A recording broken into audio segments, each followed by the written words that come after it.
Hello and welcome to the Live to 110 podcast. My name is Wendy Myers and you can find me on live to110.com and you can find this video podcast on the YouTube channel Wendy Live to 110 and on the corresponding blog post on my website live to110.com.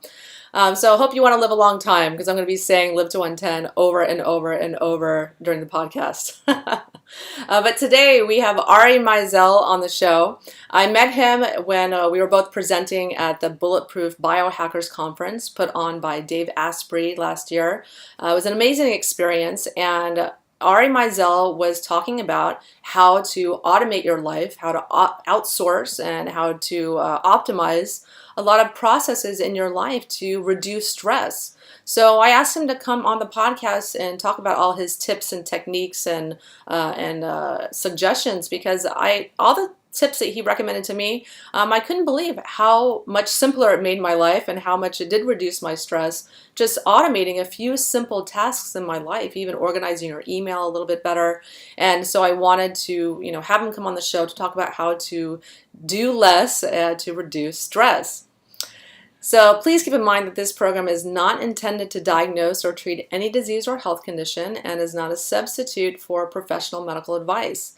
So please consult your healthcare practitioner before engaging in any suggestion that we talk about today on the show. I am thrilled to announce my new online health program called Body Bio Rehab. You can find that at bodybiorehab.com. This has been a brainchild for many months in the making, and it will be debuting April 1st.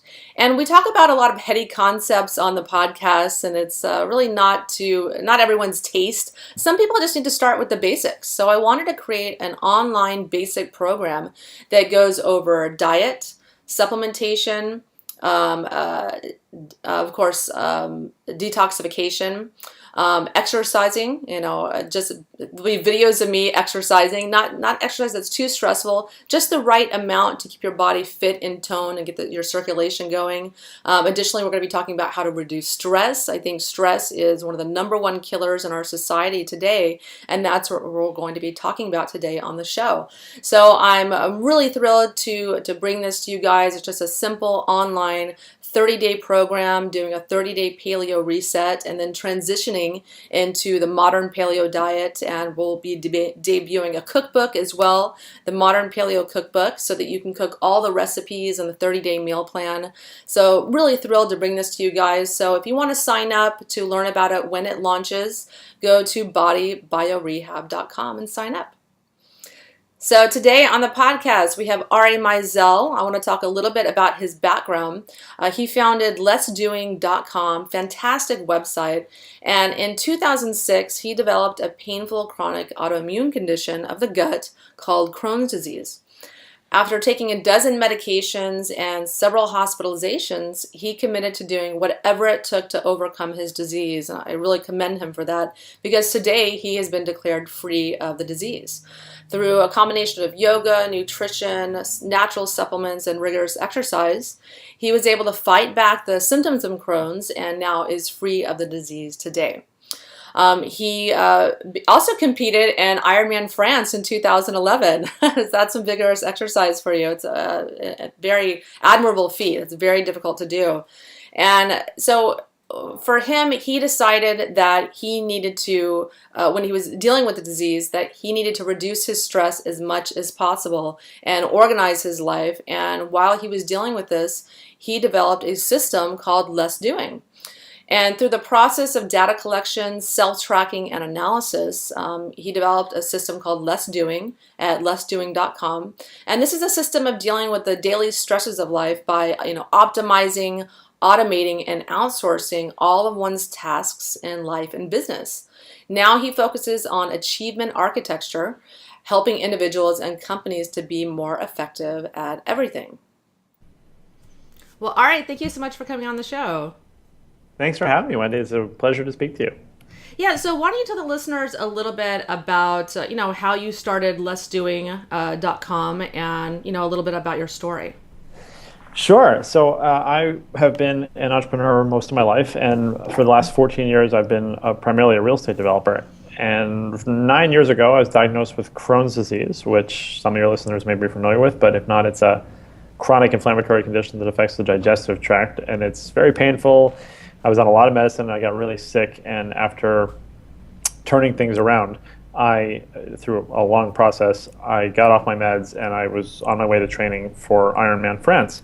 And while I was doing that, I realized that the nutrition, the supplements, and the fitness aspects of what was going on with my illness were actually pretty straightforward, and I've replicated my results in dozens of other Crohn's patients at this point. But the hard part was stress and managing stress. And my response to that, oddly enough, was to create a new system of productivity, which I would call less doing, as in less doing, more living. So I basically have spent the last few years helping people to optimize, automate, and outsource everything in their lives, including their health, in order to be more effective.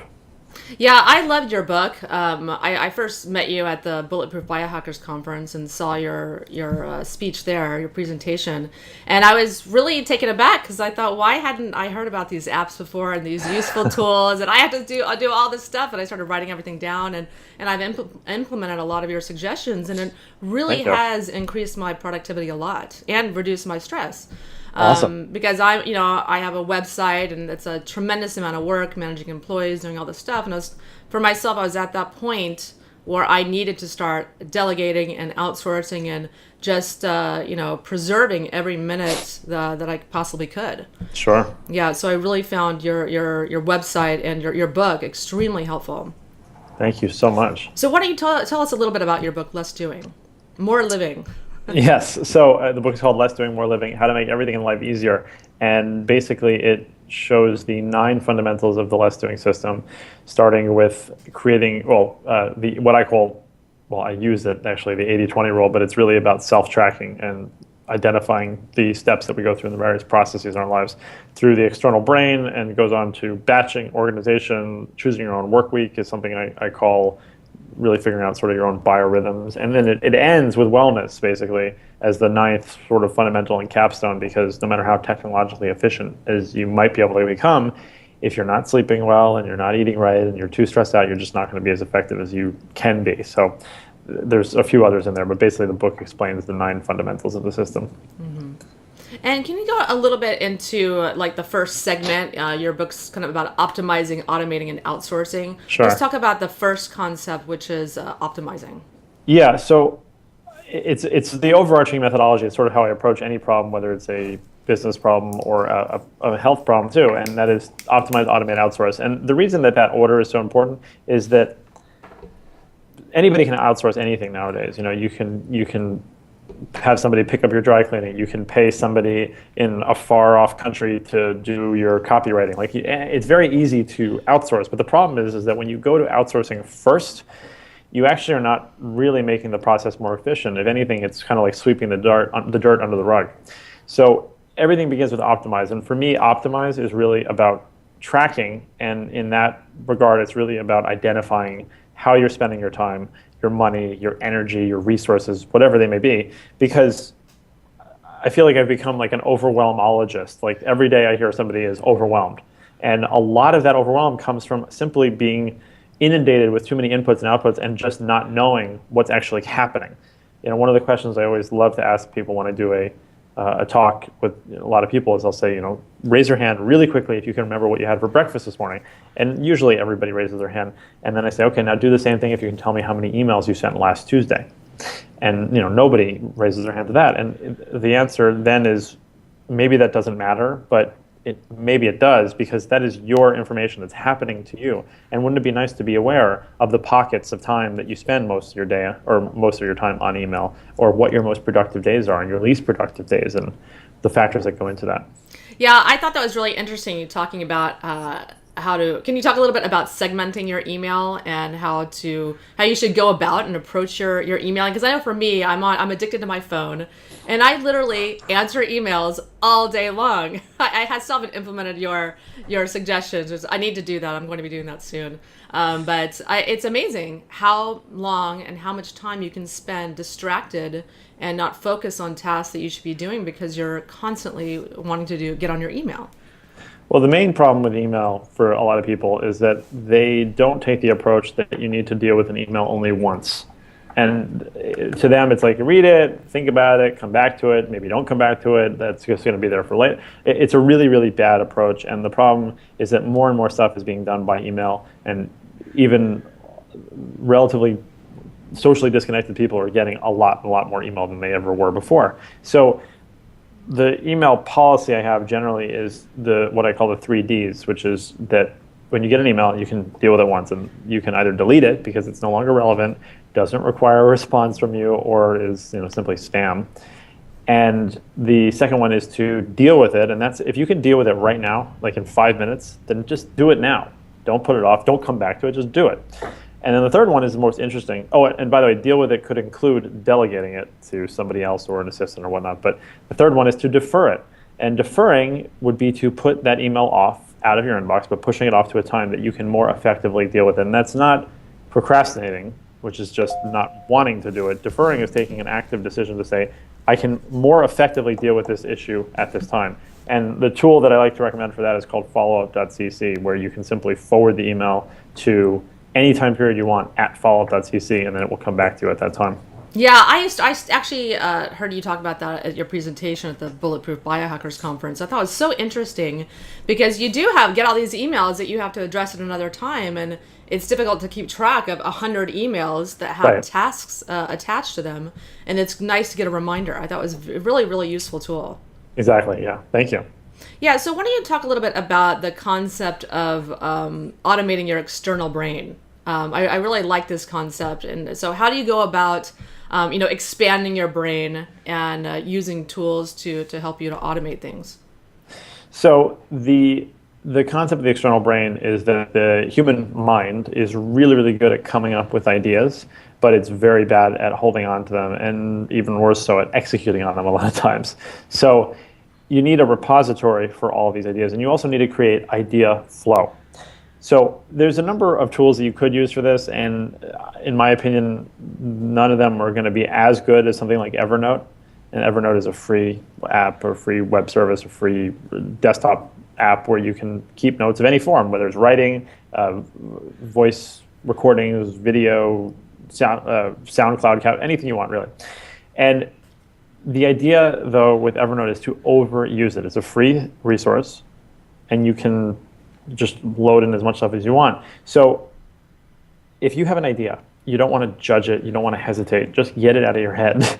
Any of these thoughts, any article you find interesting, any YouTube video that you think is cool, just capture it to Evernote and then just move on from it, honestly, and you don't even have to worry about it, because the way Evernote works, which is so genius, is that as you build up a repository of knowledge in there, you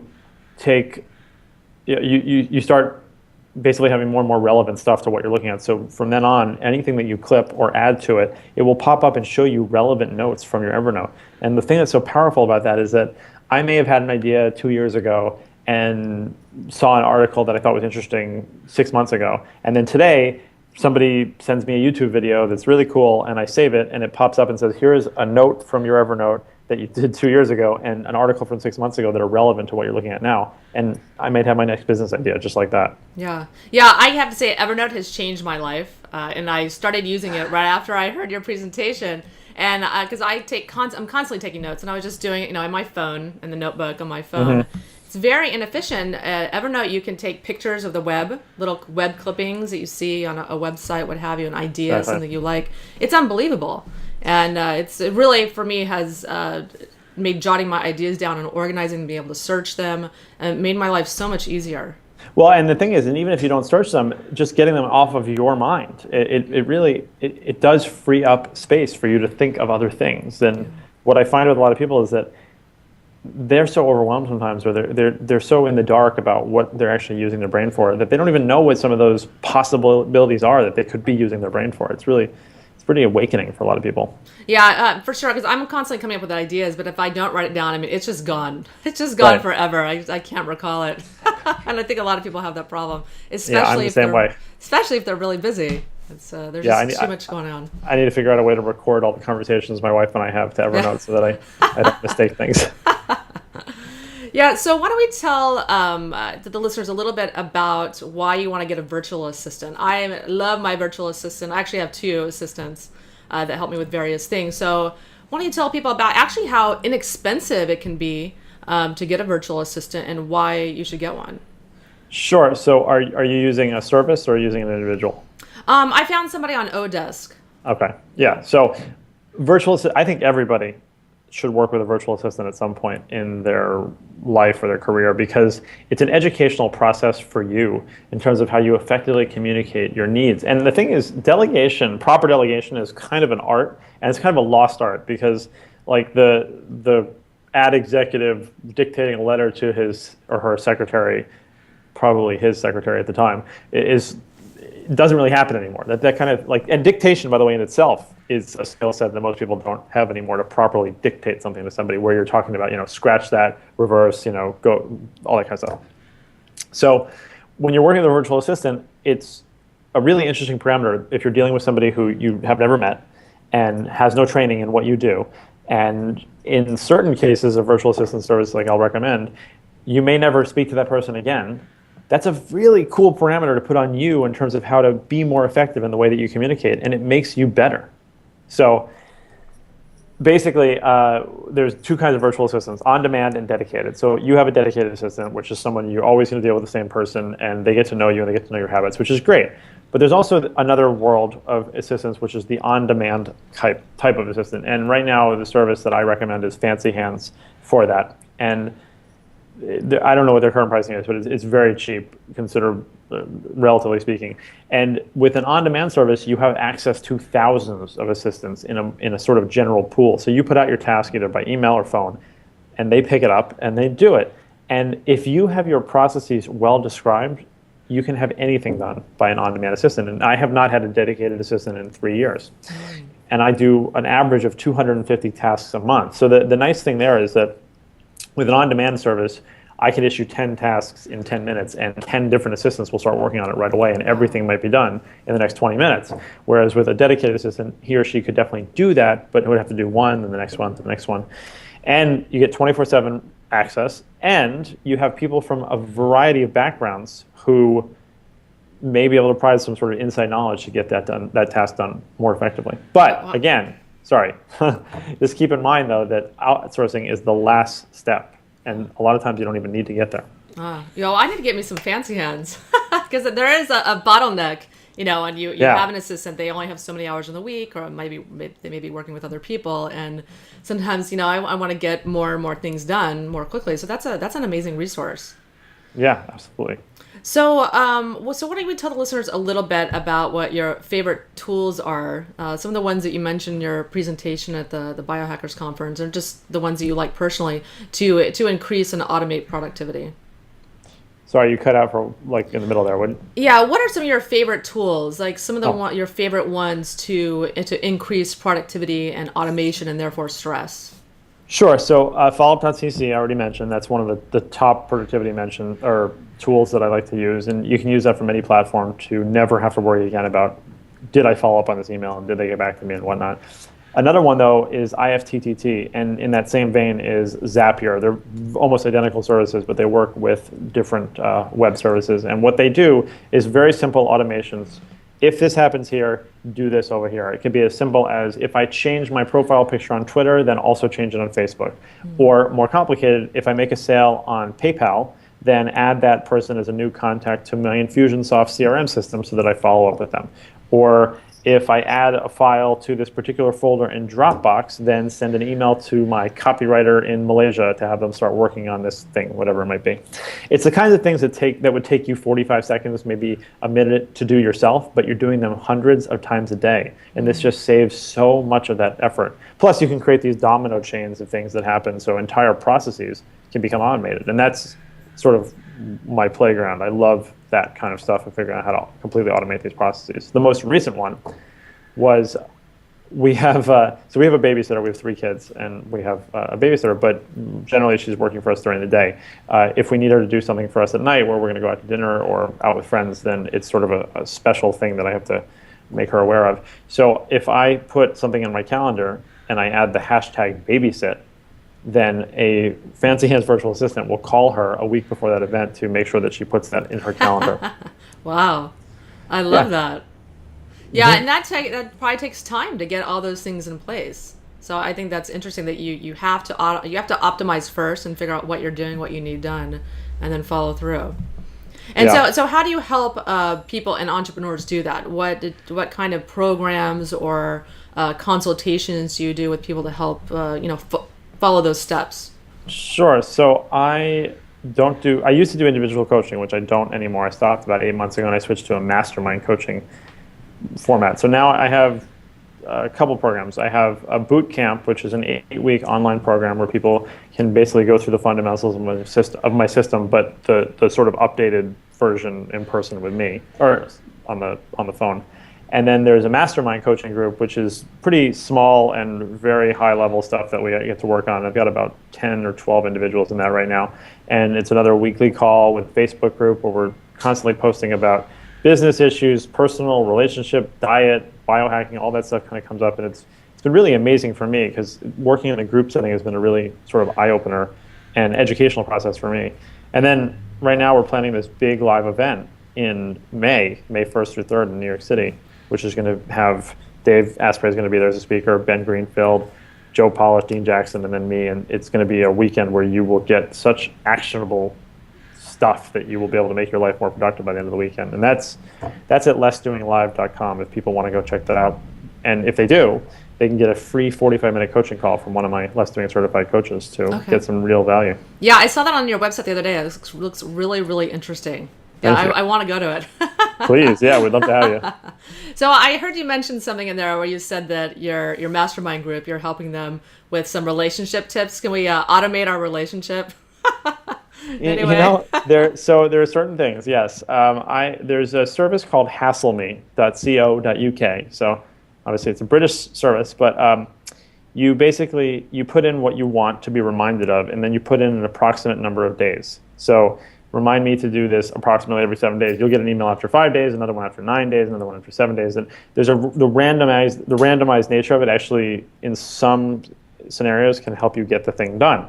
So I used to have a thing that was roughly every 10 days to get my wife flowers. And the thing is if I had just That's smart. You're smart.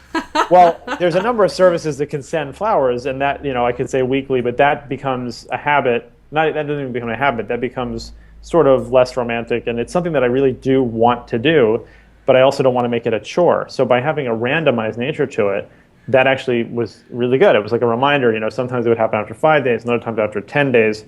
So it was still genuine. It definitely was genuine, but it was randomized to the point that it became sort of fun for me and more real for her. So that's something for one thing.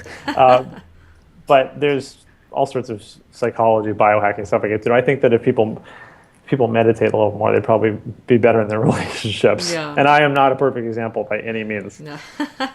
Well, it sounds like you have the automation down. So I think that's very good. I think the guys out there, you need to send reminders to yourself to do flowers. Women love that. I think that's great. So I have a question I like to ask all of my guests. What do you think is the most pressing health issue in the world today? Stress. Well, no, that's not fair. That's my most pressing issue. Probably sugar, honestly. And sugar was actually an interesting problem for me because when I was training for Ironman, this was before I knew a lot of what I know now about health and wellness, but I was training 25 hours a week and I was eating 9,000 calories a day at one point and 85% carbs. So I was to say I was a sugar burner was, I always said that my body was like an inferno and I could just put whatever I wanted in it. And it's true when you're doing that kind of training to some extent because you really are just burning everything. So I think I was actually like keeping our house warm with my body. But after Ironman, and by the way, it was Ironman in France. So recovering from Ironman in France means a lot of croissants, a lot of pound chocolate, a lot of that kind of stuff. But basically what happened was as soon as I stopped eating at that level and I went back down to what's more normal for me, which is probably around 4,000 calories a day, I got these massive sugar cravings. And I think it was just that lack of carbs that I was suddenly like depriving myself of. So, and that's something that's still sort of present, not that bad at all, but it still pops up with me sometimes when I get stressed or when I haven't slept well. It's really like I want to reach for something sugary sometimes. And sugar is an inflammatory component. It does all sorts of bad things for you. Messes up your sleep, messes up your hormones as far as I'm concerned. And it's hard to avoid, I feel like, for a lot of people because it's so easy to have something with sugar in it. It's actually hard a lot of times to find things that don't have sugar in it. I was looking at the grocery store the other day, just out of curiosity, at nutrition bars, and I was at Whole Foods, which has literally like 50 brands I've never heard Yeah, of it's a wall, a mega wall. of nutrition bars. Yeah, but and so the one that is probably the best is like the Epic bars, which are, they're, have you seen those? Yes, yes. Yeah, so they're, if you haven't seen them, they're basically beef jerky, but they're in the form of like a protein bar, and you have bison and lamb stuff. But even those have like dried cranberries in them, and they have like 7 grams of sugar, which is, it's not terrible, but at the same time, you really can't find something like that that doesn't have sugar. So I think that sugar is probably the most pressing issue. Yeah, I agree. I think most of my clients have voracious sugar cravings because we're so stressed out. We have adrenal fatigue, and the only way we can get energy is by getting that cheap source, which is the sugar. And I think Exactly. it all boils down again to stress and fatigue that promotes that. Yeah. You know? Well, Ari, thank you so much for being on the show. I just love the work that you do, and as a busy business person myself and health coach, I have to find every tool I can to reduce my stress. And your simple suggestions have helped me reduce my stress. And I really highly recommend your book, Less Doing, More Living. I think it's a really simple, quick read, and you can get a lot of tips in there to automate your life and reduce stress. So definitely anyone, I highly recommend you guys go to his website, lessdoing.com. Is there anything else? So much. Yeah, is there anything else you want to tell the listeners about yourself and what you're doing?